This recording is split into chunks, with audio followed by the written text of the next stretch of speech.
Michel, je m'enligne pour partir mes bêtes à l'ours dans pas grand temps. Moi, je suis habitué de mettre mon drum, faire des trous, tirer des gâteaux vachons là-dedans, un petit peu de langue de castor.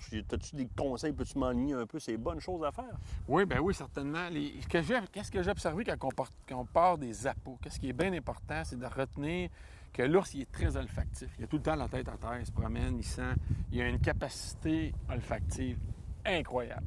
On pourrait comparer ça à des chiens de sang, justement, qui traquent des bêtes blessées.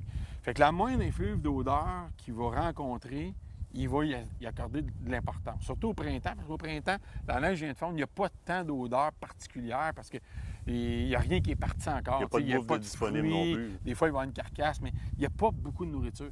Fait que quand tu vas partir un appât, moi, ma technique, c'est de travailler beaucoup l'olfactif. J'utilise beaucoup d'huile de vanille. L'essence de vanille, tu vas trouver ça dans n'importe quelle grande épicerie, n'importe quelle chaîne. Ça sent énormément. On s'en sert pour faire des desserts, tout ça. Fait que je vais tremper ça. Je vais mettre ça à 4-5 places dans le bois, sur des gainés, soit en hauteur, puis je vais mettre une écorce de bouleau par-dessus, pour protéger un peu de la pluie. Puis ultimement, qu'est-ce que j'aime faire, mais vraiment faire, c'est que je vais prendre exemple un morceau de viande. Ça peut être un castor, un restant de castor qu'un trappeur va te donner. Je vais l'attacher avec une corde. Je vais mettre de l'huile d'anis dessus, un petit peu d'huile de vanille sur l'animal.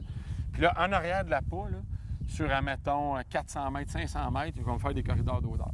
Naturel, à des places. Tu traînes? Je le traîne carrément. Fait que je l'attache, je le traîne à terre, puis je fais exprès, là, je vais serpenter dans la forêt.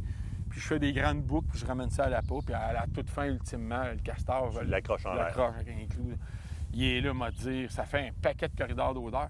Fait que si l'ours, il découvre à distance une certaine odeur qui l'attire, quand il va arriver dans ce corridor de trace-là au sol, il va le suivre, il va arriver. Une fois qu'il en a un, là, il va aller piler là-dedans. Une fois que tu as un ours, souvent, il va les distraire les autres olfactivement. Ces coussinets plantaires, ils vont jouer.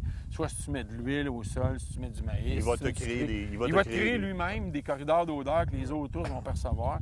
Parce qu'on connaît les capacités olfactives des cervidés. Tu sais, on voit les chevreuils, ils suivent les femelles par des traces à terre, mais ne jamais sous-estimer les qualités, parce que c'est comme ça qu'ils se reproduisent. Les mâles, ils ont des grands territoires. Là. Pendant la période de rut, les mâles peuvent avoir 50 à 100 km² de territoire. Comment ils trouvent les femelles? Par les messages olfactifs, laissés sur les arbres ou les coussinets plantaires. Elle va uriner, elle va marcher dans le bois, puis les ours, ils suivent ça. Là. Fait que quand on fait des corridors d'odeur, ne jamais sous-estimer les capacités olfactives des ours. Ils vont découvrir ça rapidement. Ça va créer des corridors tout le tour de ton appât. Fait que tu risques d'avoir des ours plus rapidement, puis tu risques de faire travailler des ours pour toi pour la suite logique de ton appât.